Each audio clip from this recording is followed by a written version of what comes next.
Terwyl ons net so staan, kom ons sluit die oë. Vader Jahwe, wat 'n voorreg om so as u gemeente saam te kan sing. Dit is die dag.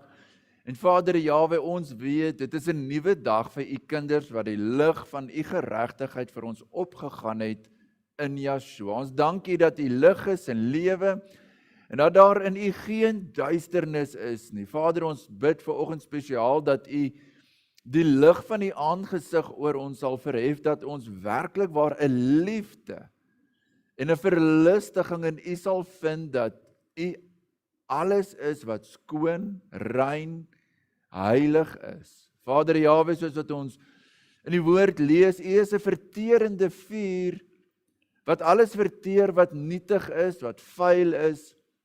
En wat 'n voorreg om vanoggend in Yeshua se geregtigheid as u bemindes kan kom. Soos ons al reeds gehoor het, Vader, ons is die skape van u weide.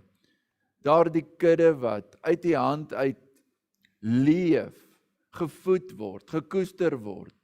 Dis die begeerte van ons harte, Vader, spreek en maak ons ore oop om te hoor wat u Gees vir die gemeente wil leer. In Yeshua bid ons dit. Amen. Skus, amen. U kan die sitplekke inneem. Ons is by ons reeks oor Johannes, amper op die einde, 1 Johannes 5 vanoggend. Dit is die lekker deel van 'n reeks.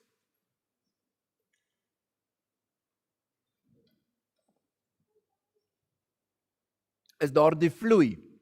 Die vloei van, en 'n mens kan dit argumente noem, maar die vloei van gedagtes, die opbou, die een steen op die ander steen. En dit is belangrik vir ons geloofslewe. Ons het nie raak maar hier en gryp maar daar geloof nie. Ek weet as ons in krisisse is en benoudhede, dan is ons siel se ervaring maar gryp hier. En ons praat in Afrikaans, jy gryp na strooihalms, maar dit is nie hoe die woord werk nie. Die woord het 'n vaste fundament.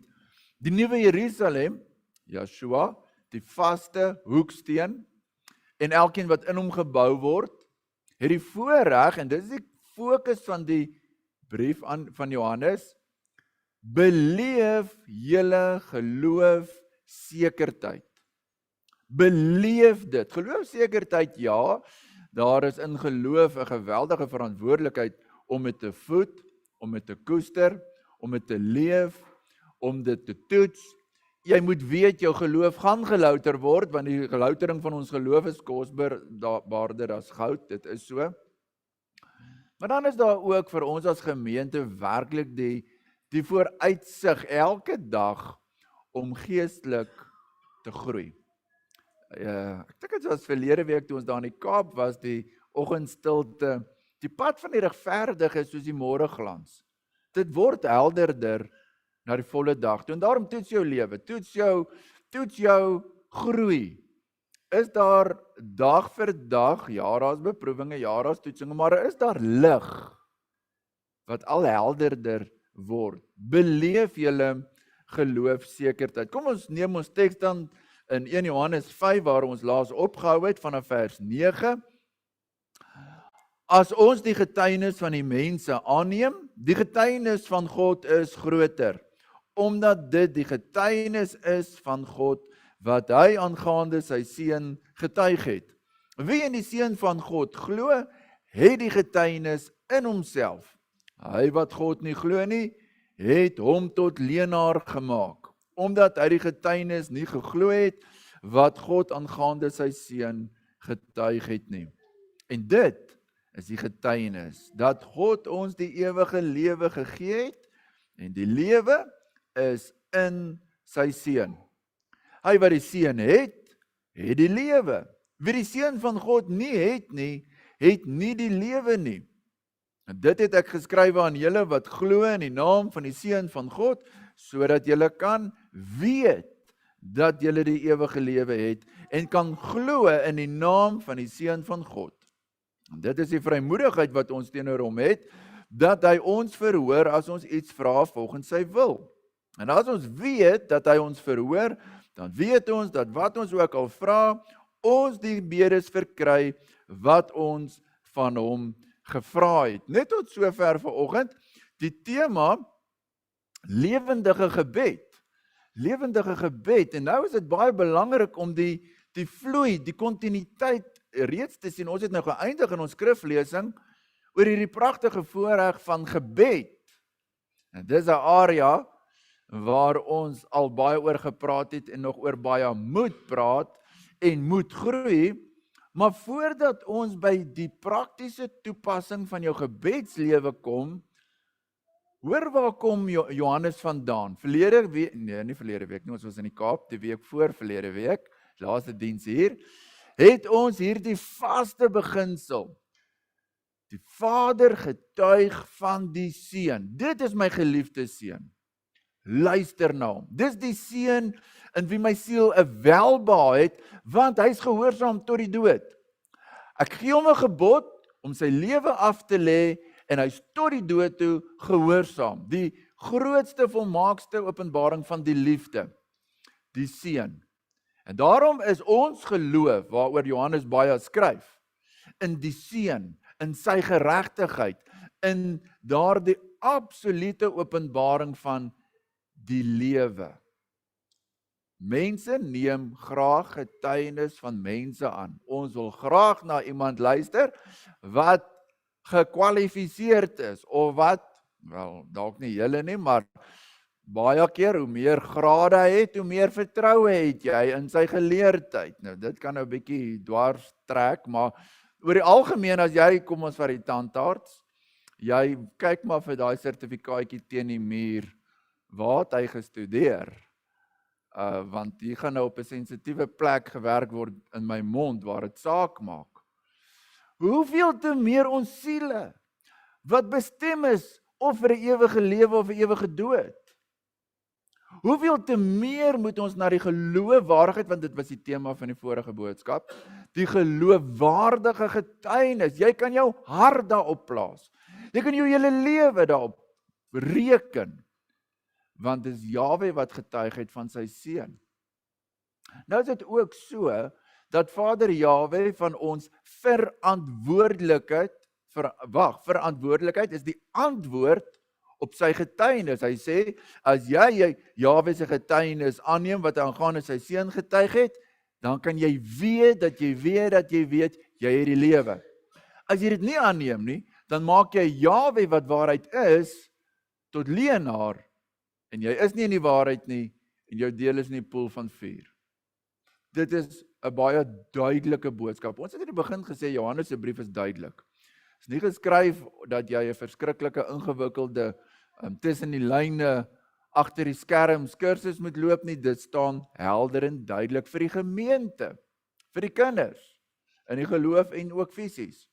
En daarom, uit hierdie sekerheid, wie in die Seun van God glo, vers 10, het die getuienis in homself. Nou hierdie is belangrik. Hier moet ons mekaar in die oë kyk. Het jy persoonlik die getuienis in jouself? Want ons, as so 'n bietjie onseker is in ons geloofslewe, dan staan ek net langs iemand wat daarom sterk in die geloof is. Ek ken iemand. Ek ken die predikant. My pa was 'n man van geloof. Of ek ken daai voorganger is, nee, jy moet die getuienis in jouself hê. Wat 'n getuienis. Hoor nou, hoe volg dit op die vorige gedeelte. Die getuienis wat Jahwe aangaande sy Seun getuig het. Dit is my geliefde Seun, soos Johannes die Doper sê. Daar is die lam van God. Hy is die heerlikheid, die volheid. Lees Paulus se briewe. In hom woon die godheid van die volheid van die godheid liggaamlik. Uit hom, deur hom, tot hom is alle dinge. Dis geloof. Onthou, die mens het net 'n man gesien wat uit Nasaret kom, 'n timmerman se seun, 'n arm familie. Nasaret was nie die grootste dorp nie. Maar die getuienis wat die Heilige Gees getuig het, deur die kragtige tekens, wonders, dooies wat opgewek word, die heerlikheid soos Petrus sê, meester, hierdie woord van die lewe. Yeshua sê self in Johannes 6:63, die woord wat ek tot julle spreek is gees en is lewe. En Yeshua gee die belofte van die Heilige Gees om te getuig van sy werk. En daarom, as ons na die getuienis soek, dan soek ons dit nie so seer in onsself en ons verstand nie, maar in die belofte van die uitstorting van die Heilige Gees. Die Heilige Gees is die een wat die woord in ons harte bevestig. Nou dit is nie 'n cliché nie. Dit is nie maar net, ons ken dit, 1 Johannes 5 is 'n bekende hoofstuk. Dit plaas jou op 'n skaal. Toets en meet onder leiding van die Heilige Gees, hoe lyk jou lewe? Want ons gaan nou kom by die gebed. Maar jy moet die getuienis aangaande wie is Yeshua, middelaar. Die een wat sy lewe aflê, die herder wat die skaap gaan haal, die 99 los. En ons elkeen sien onsself in daai een wat hy gaan haal het, hoe ver ook al. Die verlore seun uit die varkhok, hy gaan haal jou, dis wie hy is. En hy stel jou voor die Vader en hy trek jou klere uit en hy beklee jou met sy geregtigheid, hy maak van jou kind. Hy werk met jou soos klei in die hand van die pottebakker. Jy het 'n totaal nuwe identiteit in Yeshua. Jy is die loot en hy die wingerdstok. Nou die ding is maklik om te bely hier in die diens waar ons almal rustig sit en gesing het. Maar hoe lyk jou lewe môre en oormôre as jy alleen is? Wanneer daai vurige pile van die bose geskiet word, dan moet jy die getuienis nog steeds in jouself hê. Dan hoef jy nie te wag vir die volgende kamp om weer goed te voel oor jou geloof, of te wag weer vir 'n volgende. Jy moet die getuienis in jouself dra. En onthou, getuienis moet stabiel, kontinu, geloofwaardig. Daar moet nie krake wees nie. Daar moet nie 'n twyfel wees nie. Vrees en getuienis gaan nie saam nie. Getuienis werk 'n klomp sake en ons gaan nou daaroor praat, onder andere vrymoedigheid. Jaweh, en ek wil net met hierdie vermaaning in vers 10 dit weer beklemtoon.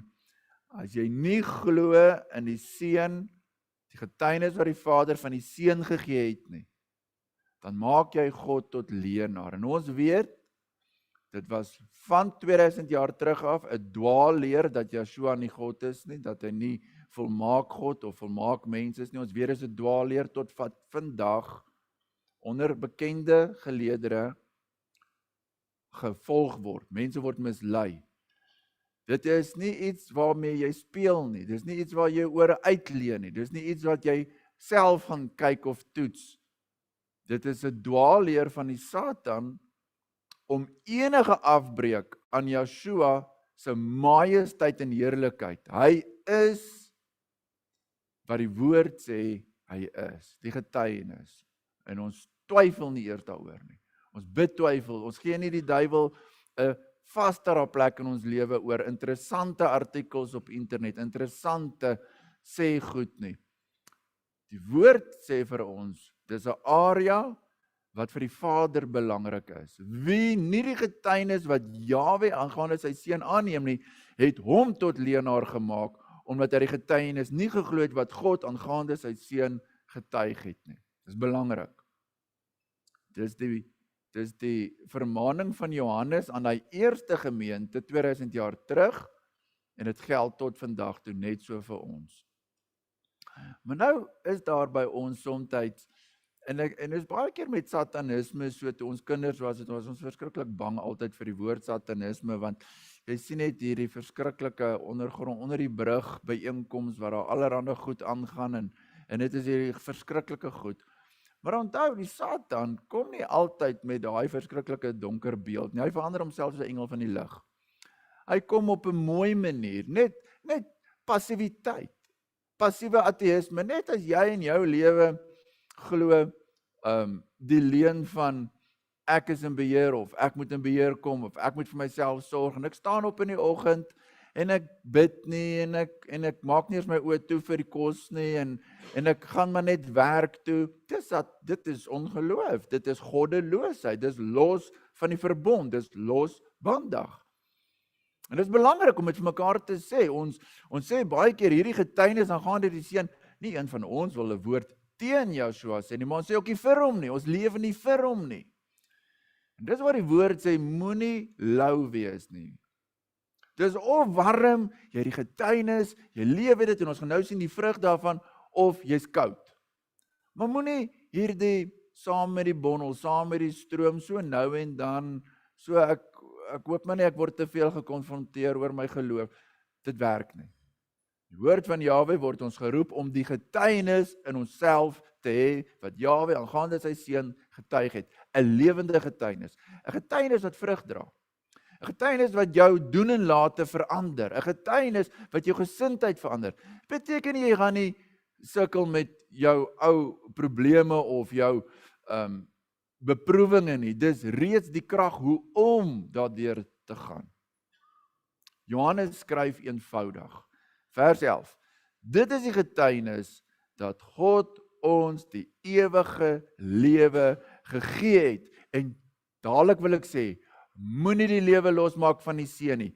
Die lewe is in sy seun. Dit is Yeshua wat sy lewe afgelê het, wat die sonde op hom geneem het. Lees Jesaja 53. Die straf wat vir ons die vrede bring, was op hom. Hy's verbrysel. Hy's geslaan. Hy's krank. Lees dit, want so baie keer sê ons, ag die lewe, ewige lewe.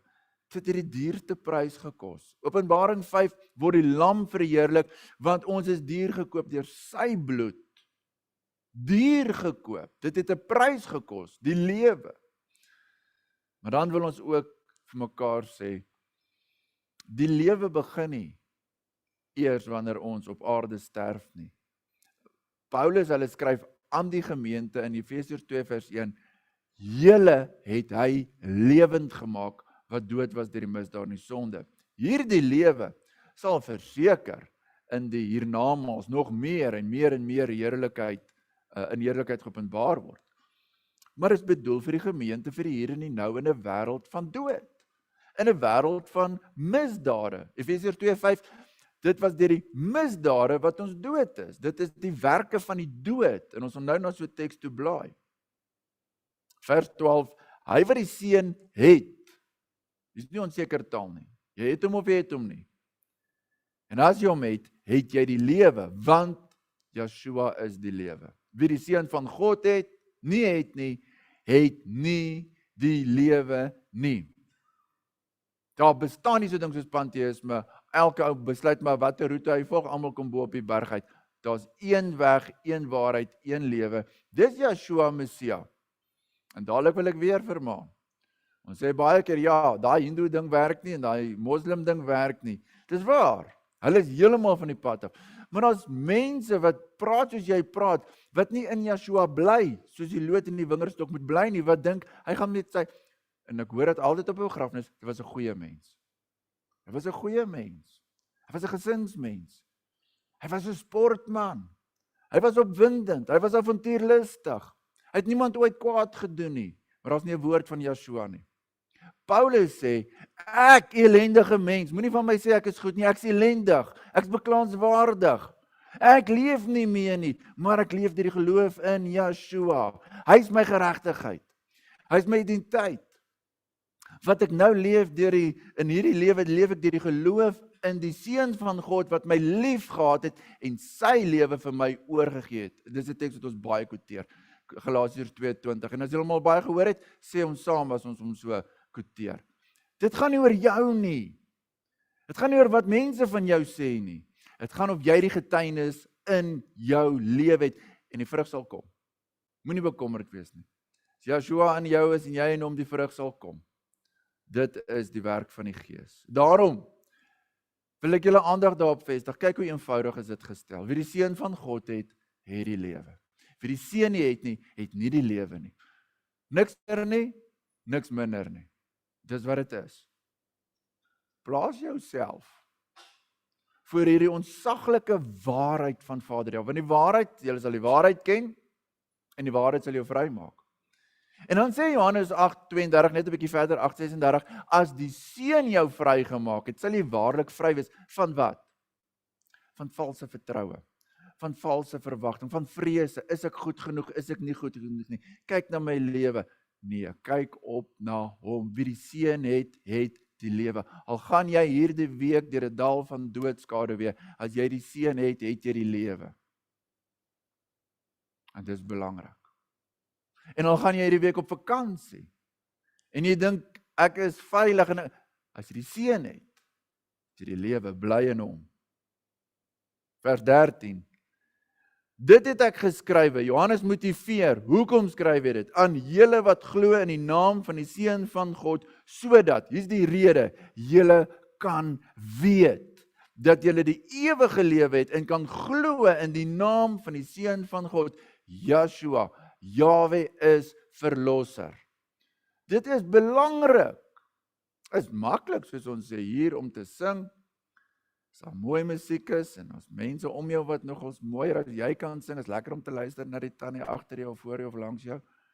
Die vraag is dit 'n geloof, wat werklik waar oorgaan, en ons gaan nou dit sien, in geloofssekerheid. Ek het dit geskryf, dat jy kan weet. Jou gewete, is die sentrum, waar jy moet weet. Nie moet twyfel nie. Nie met 'n skuldige gewete, nie met 'n besoedelde gewete nie. Ons werk aan ons gewete, ons dra dit voor Vader op, en deur die bloed van die lam, die lewe is in sy seun, vra ons vir 'n skoon gewete. Al daai dinge in my lewe, al my sonde, al my ellende, vra ek in die naam van die seun. Ek glo, U is my middelaar. U is die hoëpriester volgens die orde van Melchisedek ewig. Lees die beskrywing van Yeshua se priesterskap in Hebreërs, byvoorbeeld Hebreërs 7. Onberisplik, sonder sonde, vir ewig. Hy hoef nie vir homself te geoffer het nie. Sien, dis Johannes se oogpunt. Ek skryf hierdie dinge dat julle kan weet. Geloofsekerheid is ons ideaal. Nou, ons weet 'n boom se wortels moet diep gegrond wees, dit bring sy stabiliteit. Al waai die winde hierbo, en dit moet ook waai. Daai wortels moet gegrond wees, en so sê die woord, is ons gegrond in die geregtigheid van Jahwe. Geregtigheid is die grondslag van sy troon. Gegrond in die liefde. Ons is gegrond in die openbaring van Yeshua, wie hy is en wat hy doen. En nou is dit belangrik. In die Ou Testament lees ons baie van die tempel. Ons is met die kleintjies besig met die moeilike boek Numeri. Dis nogal 'n ervaring om Numeri in 'n kinderdiens te gebruik. Oor hoe om van reinigingswette ensovoorts. Maar die kosbare deel is er al van ouds, die kindertjies het gesien. Daai oom, as ons by hulle gaan kuier, ons wil ons altyd weet wat 'n werk doen daai oom. Sy werk belangriker as my pappa se of nie.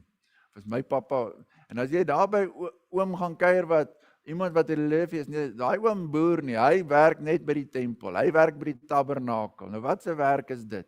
Dit is die belangrike werk, want Jahwe, ons verbondsgod, wil onder ons woon. Hy wil met ons ontmoet. Hy wil soos wat hy met Henog gewandel het, wil hy met ons wandel. Jahwe sê, my huis moet 'n huis van gebed wees. Nou, dis wat nou oorgaan in aanskouing. Waarheen vat hierdie geloofsekerheid ons? Ons het gesê, die getuienis wat Jahwe aangaande sy seun getuig het, is geloofwaardig, dit vas. Ons het gesê, wie die seun het die lewe, hy die getuienis in homself, vas. Johannes, ek skryf hierdie dinge dat julle kan weet. Julle sondes is vergewe, julle het 'n voorspraak, julle is sy kinders, en as ons sondig, 1 Johannes 1 wat ons al hanteer het, dan gaan ons na hom toe. En daarom is dit die pragtigste, ek wil sê sistematies en logiese vloei, dat die volgende tema, vers 14, gebed is. Gebed is waar jy so bietjie meer prakties vir jou kan selfs vra, het ek hierdie geloofsekerheid waarvan hy gepraat het? Of getuig my gebed van onsekerheid, van vreesagtigheid, van onrustigheid, van ongedissiplineerdheid? Bedoelende, ek bid maar min. Bedoelende, dis nie vir my belangrik nie. Bedoelende, dis maar net 'n gewoonte. Of is jou gebedslewe 'n tuin van verlustiging?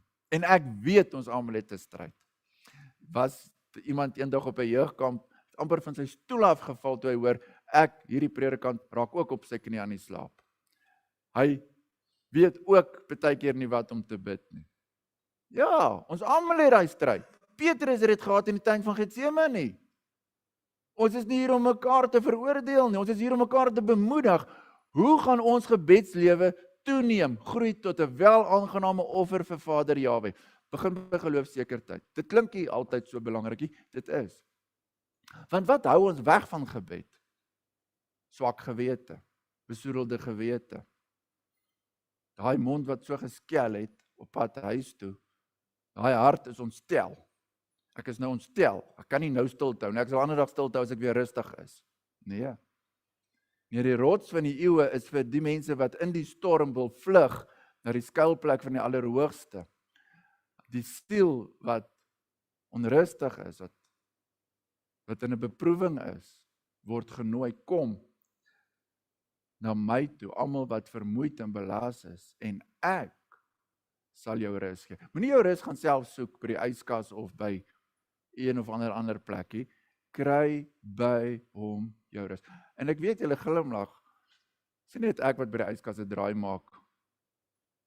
Ons almal probeer draaie loop. Ons is bang vir konfrontasie. Ons is bang om oop en bloot voor Jahwe te staan. Maar geloofsekerheid gee die hart die toerusting om te sê, Vader Jahwe, ongeag my stryd, ek weet ek is u kind. En u roep my, kom na my toe.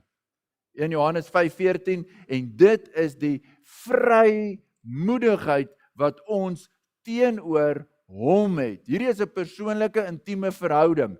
Jy moet vrymoedigheid hê teenoor Jahwe. En die vrymoedigheid lê reeds in hierdie herstelde verbondsverhouding. Want Jahwe luister nie na als en almal op aarde nie. Dit is nou maar 'n goeie gedagte wat ons dink ons hou bid daar reg oor die wêreld vir enige saak onder die son. Daar bestaan nie so iets nie. Jahwe se oor is binne in die verbond. Want ons is sondig, ons verdien die dood, maar omdat Yeshua die middelaar is van die gebedshuis, van die tempel, van die tabernakel, en ons praat nie nou meer van 'n aardse en ons praat van die hemelse, daarom het ons 'n voorspraak. Daarom weet ons hy luister na ons gebede, as ons bid volgens sy wil, vers 14 se laaste 3 woordjies, volgens sy wil. Sy wil moet in ons lewe geopenbaar word. Paulus bid in Efesiërs 5, hy bid nie, hy skryf dit vir die gemeente, hulle moenie onverstandig wees nie, maar verstaan wat die wil van Jahwe is. Sy wil is aan ons geopenbaar deur sy gees. Hierdie is 'n baie intieme verhouding. Hierdie is nie ek bid so nou en dan, as ek in die moeilikheid is, en ek is op 'n slegte plek in my lewe en ek wil weer op 'n goeie plek kom. Ons moet wegkom van daardie mensheid, want ons almal is so aanvanklik, maar ons moet geestelik groei. Ons moet dit aflê. Ons ontmoet Jahwe soos wat twee mense verliefdes mekaar ontmoet wat met mekaar wil deel, nie kan wag nie, daardie absolute veiligheid, geborgenheid, lees Hooglied. Julle ken dit. Daar's nie skuld nie, daar's nie skaamte nie, daar's nie vreesagtigheid nie. Ek is my beminde sin en my beminde is myne. Dis wat geloofsekerheid vir jou gee. Kom ons lees weer vers 14. Dit is die vrymoedigheid. Dit staan nie los van die vorige vers en dit is reeds omdat ons in die seun is, omdat ons die lewe het, omdat ons vrymoedigheid het wat ons teenoor hom het, dat hy ons verhoor as ons iets vra volgens sy wil. En as ons weet dat hy ons verhoor, dan weet ons dat wat ons ook al vra, ons die bedes verkry wat ons van hom gevra het. Hierdie is nie 'n kaartjie, 'n vrypas, om vir Jahwe te vra wat jy wil nie, wat die vlees wil nie. Hierdie is die belofte dat as ons in Yeshua bly en hy in ons, as ons wil aan hom oorgegewe is, as ons die dinge beding wat daar bo is, wanneer ons werklik daardie loot is wat vrug dra, dan begin ons reg te bid. Vader, ek bid vir my kinders se siele. Ek bid vir die gemeente se geestelike groei, vir genade, vir begrip van u geregtigheid. En wonderlik, wat staan daar? as ons bid volgens sy wil, dan verkry ons dit. So maklik raak ons geestelik moedeloos. Wat tel julle vanoggend hier, so die oop stoele of die vol stoele? Wat praat die hardste? Kyk hoe oop is hierdie ry. Net Manie se Bybelsak is daar. So baie dinge in die lewe demotiveer ons. Ag, ons is min. Ag, ons is klein. Ag, kyk die wêreldpolitiek. Kyk die magtige heersers. Kyk net daar die groot moontere. Hulle maak met ons wat ons wil. Geld eenhede, wie is ons? Nee. As jy geloofsekerheid het wat hier staan, dan weet jy, dat as jy in Yeshua, volgens sy koninkryks beginsel, soek eers die koninkryk van Jahwe, sy geregtigheid, en dit staan in die bergpredikasie, dan kan jy net 'n bietjie verder lees, Matteus 7, bid en vir julle sal gegee word.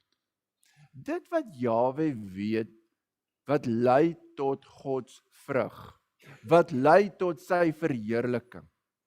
Daar's 'n teks, en ek gaan nie nou so intoe blaai nie, maar hoop almal ken hom. Paulus sê aan die Korintiërs, dat hoeveel beloftes daar ook al mag wees, in Yeshua is hulle ja en amen.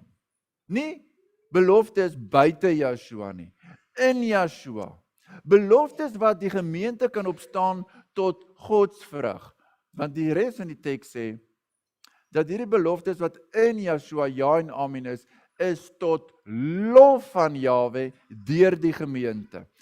Dis waar die vrymoedigheid lê. Dis waar die absolute standvastigheid van die gemeente moet lê. Gebed is 'n vreugde. Gebed is waar ons vir Vader kom en sê, Vader, ons dankie dat U op die troon is. Ja, die storms. Dominee Jaco het 'n mooi oggendstilte die week gehad oor die storms. Maar die storms is reeds die geleentheid vir die groei om vir Yeshua die geleentheid te gee om te sê, maak U die storm stil. U is saam met ons in die boot. Immanuel, God met ons. Gebed is daar die geleentheid waar ek Jahwe verheerlik, aanbid, geloof beoefen en net sy beeld is. Dit behaag Jahwe.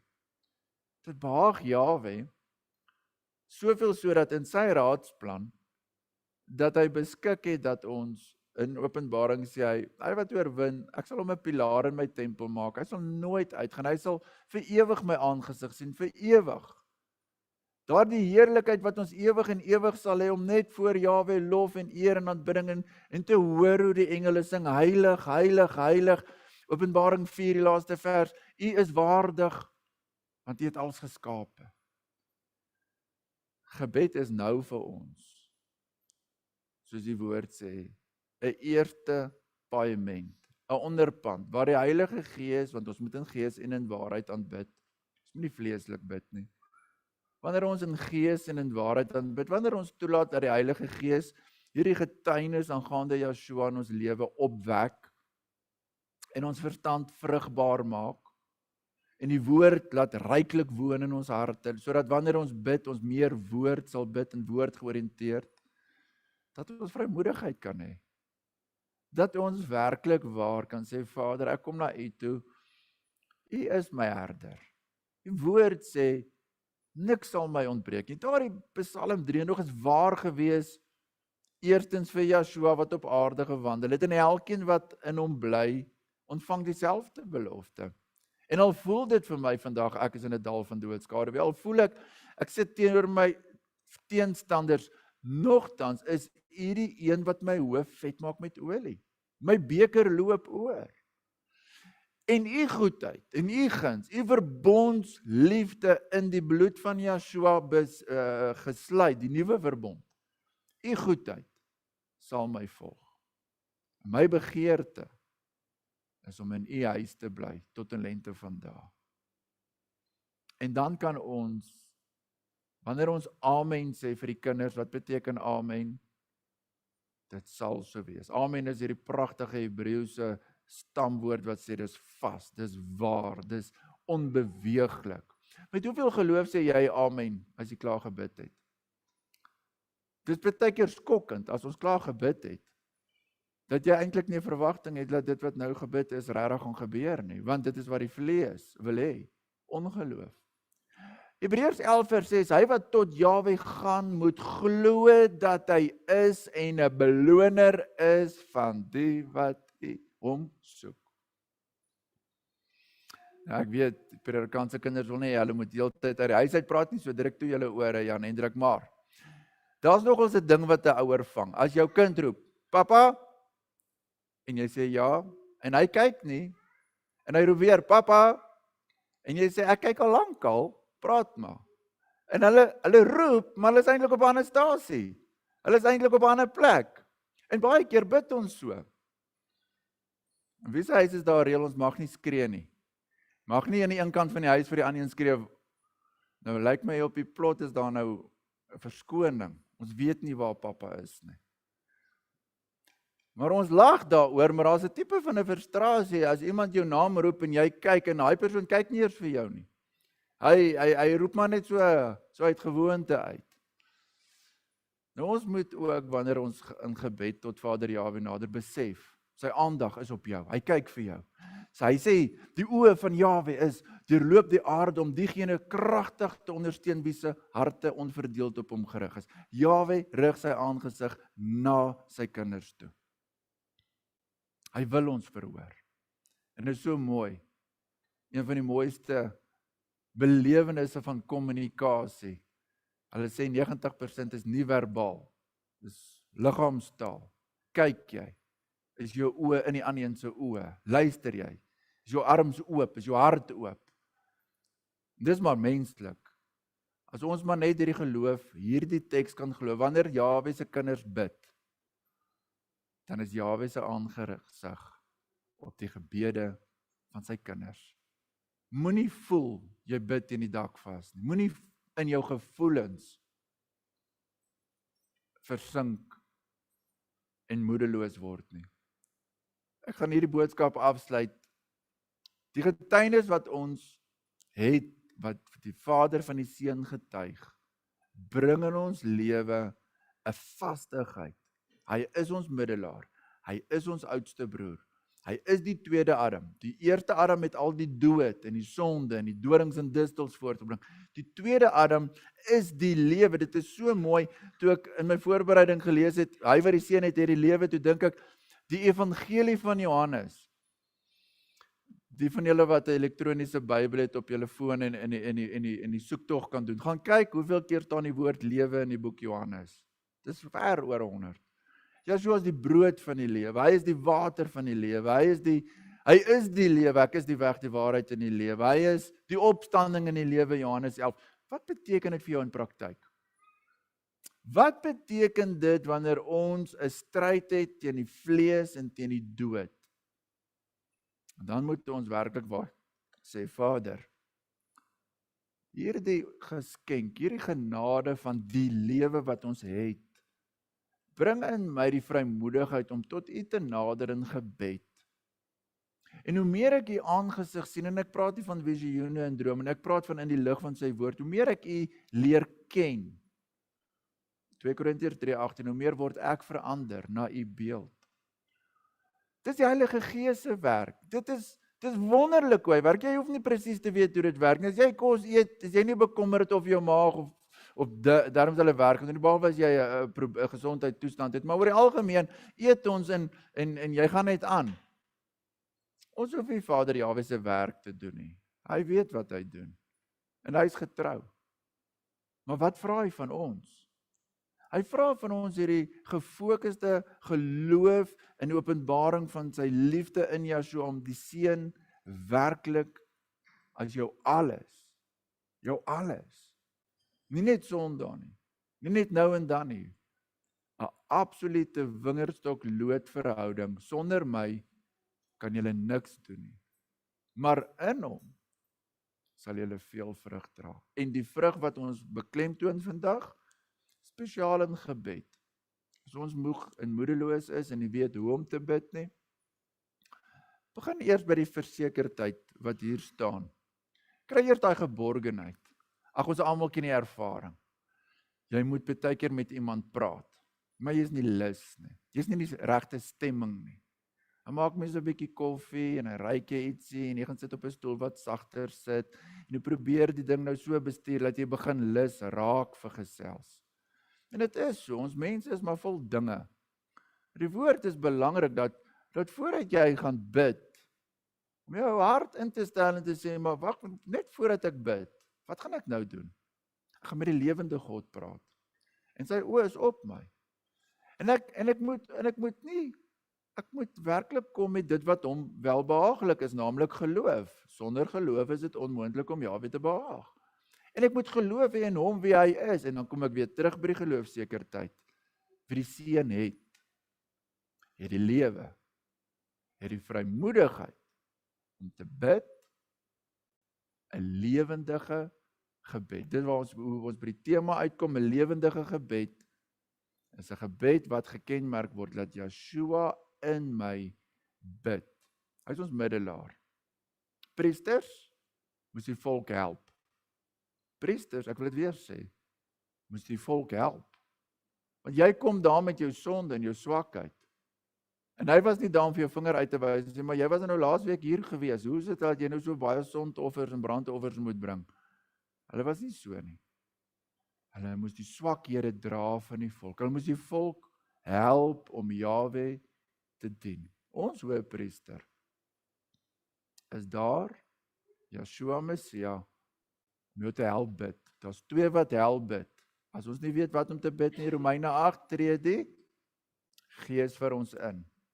En die Seun is ons hoëpriester. Hebreërs 4, terwyl ons 'n hoëpriester het, laat ons met vrymoedigheid kom na die troon van genade, om barmhartigheid te verkry, genade te vind, om op die regte tyd, Jahwe se tyd, gehelp te word. Kom ons staan en bid ons saam.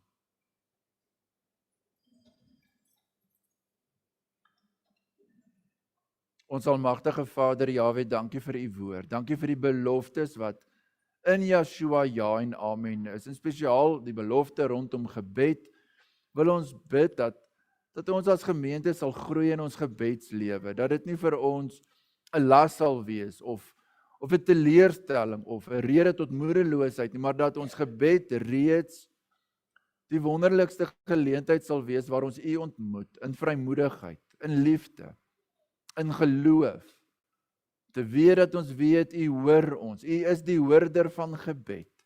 Die opstanding van Yeshua is die bewys, u is die hoorder van gebed.